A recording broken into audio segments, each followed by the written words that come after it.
everybody, today is Monday. It's the start of the week, and today I'm going to Hyundai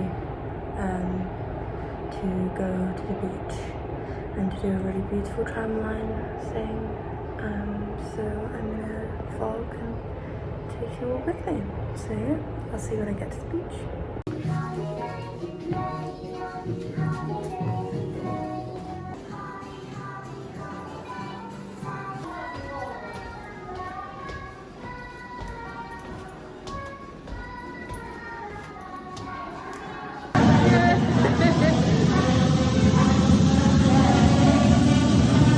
So today is Tuesday, and is it Tuesday? It's Tuesday, and I have an exam later on today, so I'm going for a walk to de-stress, and I'm going to take you with me.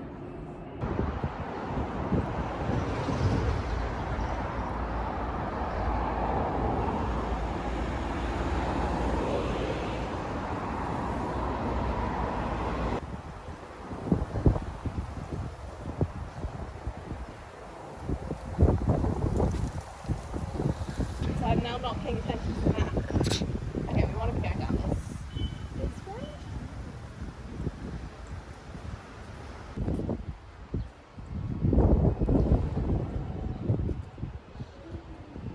That's a proper autumn tree.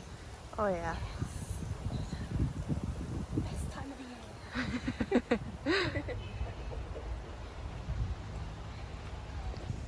It's us.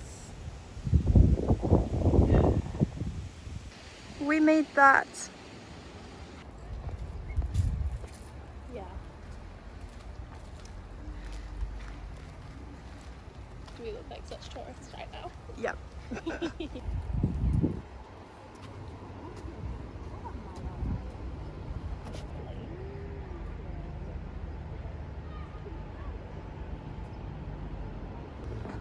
Focus.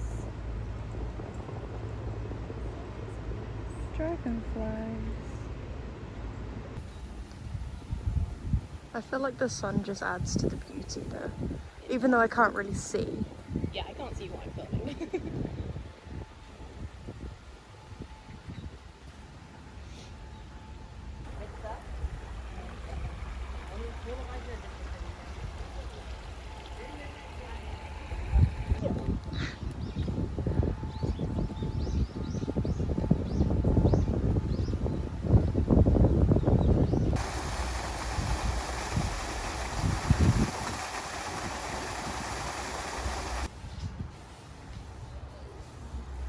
Oh wow.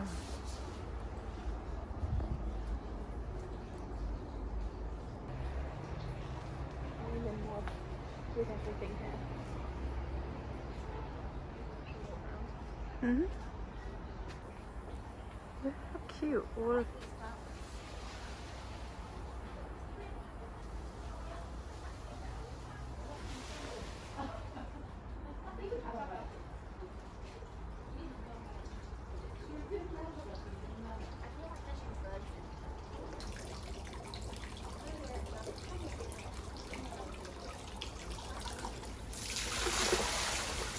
what is this? See, this is I've got our shadows recording. Hello, hello. Yeah.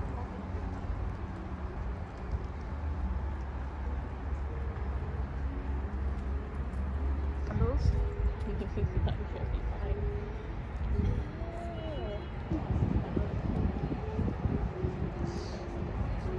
Yeah.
walking treats, Jeff.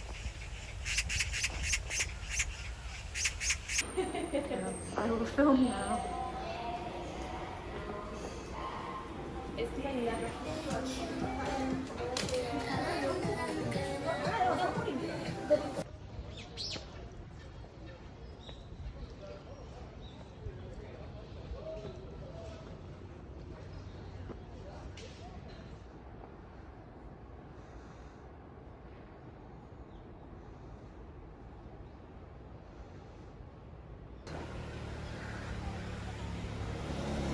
We weren't supposed to be here.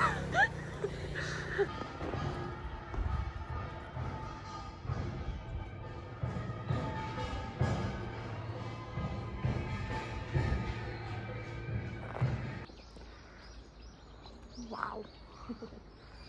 Should we go in? Yeah, I'm gonna just check what the sign says, just in case. Closes at 5. Yeah. Sorry.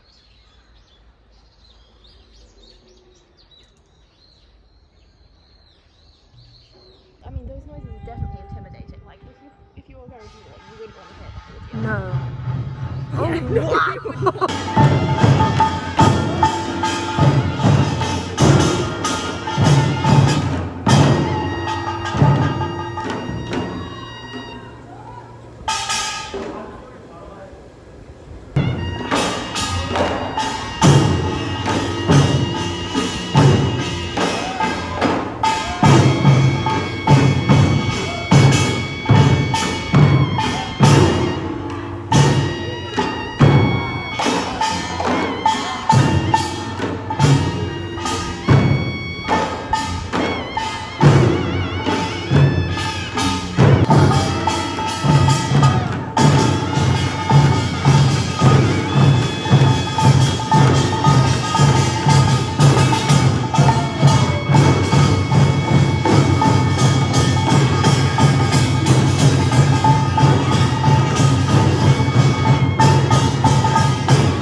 Okay, so this video has kind of come to a very weird end, and I'd like to take this opportunity to talk to you and explain to you why it has come to this very weird end. I went to Seoul on Friday, and I told everyone, and I said I would film my time in Seoul for this YouTube video. Now, I filmed a bit. I didn't film everything, because I filmed all of Friday and all of Saturday until a certain point. Saturday, I was in Itaewon. I am safe, I am healthy, I am fine, nothing happened to me, I'm all okay. But unfortunately, things did happen to a lot of other people. I wanted to take this opportunity to quickly talk about my experiences in Itaewon and hopefully explain to people what it was actually like there, and to give my uttermost condolences to the families of the people who lost somebody at Itaewon. I recently lost a family member who I loved very much, so I can completely sympathise and understand with everybody who lost people on that night. And I wanted to take this opportunity to talk to people and tell people exactly what I experienced and what happened. I went with my friend Kevin, and we went to Itaewon, completely aware that Itaewon on Halloween weekend is busy. Everybody is aware that Itaewon is the place to go for Halloween. It's just known in South Korea. So I went to Itaewon with my friend Kevin in the hopes of just going out, having a good time, experiencing new things, and it was the most innocent of intentions to go there. As soon as we got there, the subway was queuing out of the train up the escalators into Itaewon itself, and that was our first sort of clue that something is not right here. We got there, we finally got out of the subway station, and instantly you are met with an incredible amount of heat, and that heat is just from people. It was like stepping off a plane into a hot country. You hit with a wall of heat, and that is all from people. That heat was just from people. You couldn't even take proper steps walking down streets. You had to sort of shuffle your way through crowds.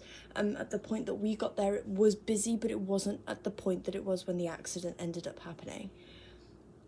As we started to go around Itaewon, we realised very, very quickly that this was way too busy. So we took a break in a cafe, and I said to my friend Kevin, it feels like I can't breathe. That is just the aura that you get, the feeling. It's just you're on a main road, walking down a main road. Like, there should be space, you should feel like you can breathe, but it feels like a very thick tightness in your chest. So luckily Kevin was very understanding, and we took a lot of breaks. We went to like back streets, quiet areas just on the outside of the party central bit, to take many breaks, because both of us started to feel like we can't really, like, it was a feeling of anxiety, like you couldn't breathe. Then it got to the point of Kevin found out one of his friends was in Itaewon, so we were like, let's go meet one of his friends. As we got to where we were supposed to be meeting this person, it was a nightmare. It wasn't the street where the accident happened, but it was a very small street. And I didn't know that Itaewon was so small. The streets are tiny for the amount of people that were there. And we nearly got stuck in this street. We didn't know what to do. So we managed to find a way out, and we came to the conclusion that we're not meeting this friend. There was no way we could get to them. This friend is safe, this friend is okay, this friend, nothing happened to them. Everybody that I knew that was there in Itaewon and knew of was there in Itaewon are all safe and are all fine and are all very, very healthy. As we started to realise that maybe this isn't the place that we should be, something's not right, we started to head towards the subway. And when we got to the road that leads to the subway, we saw ambulances, we saw fire engines, but no police cars. It was all ambulances and fire engines. And we were like, what's happened? We got to the street, and on this street you just see a mass amount of people, but people are like almost falling on top of each other and grabbing each other, and it was a very strange experience to see. I thought it was a fight. The way that people were climbing on top of each other and pushing each other out the way, and the way people were reacting, I thought somebody had started a fight. I genuinely had believed that a fight had started, and that's why people were crowding around. Me and Kevin decided it wasn't the best place to stay, so we walked a bit further down and we found a Holly's cafe, and this cafe had a rooftop, and we thought we'll go up to the rooftop and see what's actually happening. As we got up to the rooftop, the amount of people was insane. When you're down on the ground, you know there's a lot of people. You see an aerial view of it. There was thousands of people just in one small area. It was crazy.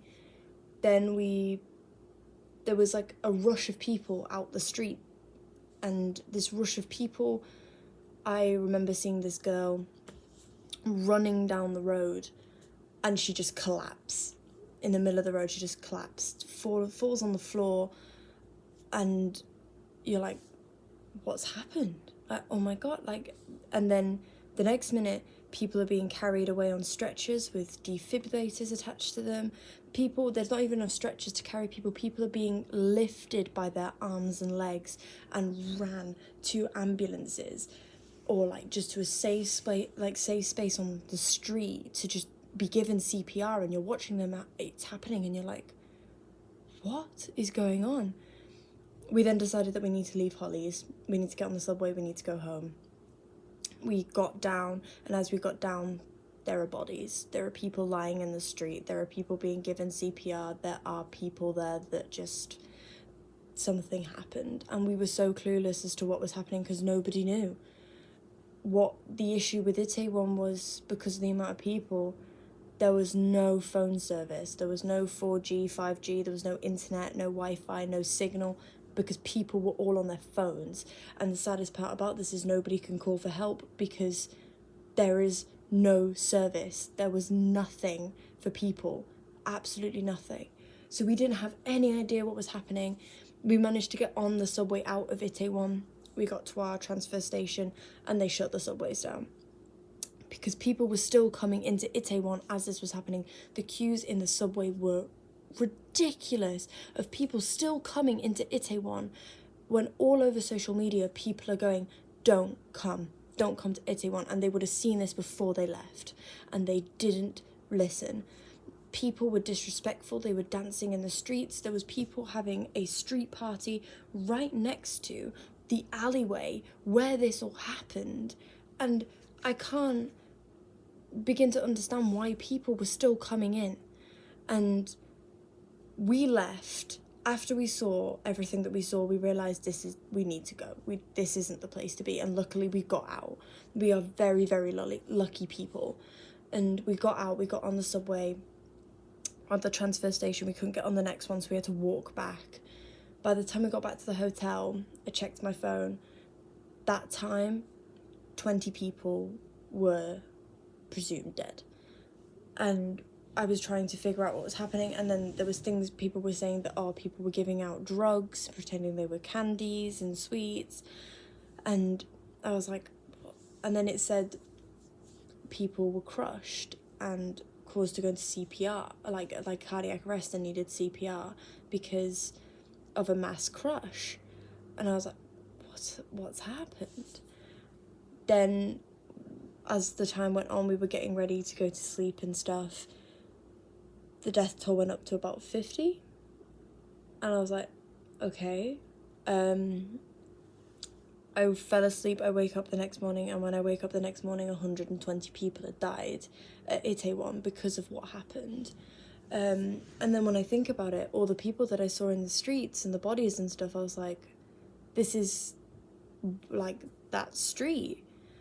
When I look back at it, I thought people were throwing water or something, but turns out people were throwing oil down onto people, and like things to lubricate them so they can get out, because people were stuck. They couldn't go anywhere. And then as the day went on and we then started to look more into it, about 150 people had died. 13, I don't know if that's right, are foreigners. I think it's up to like nearly 20 now, but a lot are foreigners that died, and it's all people in their early to mid 20s that passed away that night. And the reason for it is no crowd control. What has come out and what I seem to understand from the internet, do not take my word for this, but from what I've understood when looking into this and reading about it, the president of South Korea was moving office. 700 police personnel were taken to help the president move office. When the president was moving office, those police officers should have been allocated to Itaewon. Maybe not the whole 700, but more of them should have been allocated to Itaewon, and they weren't. There was no crowd control, there was no police. The police that were there were only told to look out for suspicious and malicious intent, things like drugs, fights, anything like that. They were not told to crowd control. And that's where the issue was. There was no crowd control, there was nothing. And now looking back on it and seeing the experience, that is very, very evident that there was nothing in place to stop this from happening, which is the saddest thing about it, because it was so easily preventable, and it wasn't. And I really, really reach out and give my condolences to everybody who has lost someone at Itaewon that night, because I am incredibly, incredibly lucky to have escaped and got out, and I'm very, very lucky to have had a person with me who looked after me that night, because I had so many anxiety attacks just from the amount of people that were there. And to think that that's how I felt and I wasn't even in that street, I can't imagine how those people there felt that night as well. It was a very strange experience, and I don't think I've ever experienced anything like that in my life before. And I'm no way in saying that I'm a victim of anything, because I am not. I was extremely lucky to come out of this the way that I came out of it, and I am very, very grateful that I am in this situation where I can talk about the experiences. But from the observer side of it, Itaewon was a mess on Halloween, and it wasn't even planned properly. It's the first Halloween since COVID restrictions have lifted in South Korea where people can go out without a face mask on. So people were excited, which is understandable, but the government and the emergency services, these people knew that this was going to take place, and more should have been made available to support Itaewon at this time, and it is really sad. I wanted to come on here and explain that. That's why the end of this video has ended this way, not the way it was supposed to end. I did film some things from my concert, because my concert still happened, but I don't feel like I should be posting things like that, because even though I'm very, very excited and very happy about the fact that I went there, it doesn't feel right to do that. So I'm going to leave this video here. I am safe, I am happy, I am well, I am very well looked after by some amazing people here in South Korea, and honestly I could not be any more grateful and thankful for those people. But I wanted to take a second to just come on here and explain Itaewon, especially for the people that do watch my videos, like family members and stuff, that do want answers, I guess. Like, they want to know what happened, and yeah. But I'm going to end this video here. Sorry, it's a bit of a sad one, but I am going to start filming again this week, now that I'm back from Itaewon, Seoul. I'm going to start filming this week now that I'm back from Seoul, and yeah, hopefully next week's video is going to be a little bit more on the bright side for everybody. So yeah, thank you everyone for watching and taking the time to look at my life in South Korea, in Busan. It's great to see that people are enjoying it and watching it. I am happy, I'm safe, I'm healthy, and I miss everyone that's my family and my friends who watch these videos as well. So I'm really having a good time here. But I'm going to end this video here, and I'm going to love you and leave you all. Please show me some love and support on this channel, subscribe, like, comment, all of that sort of stuff, and I will see you guys next week with another video. Thank you, bye.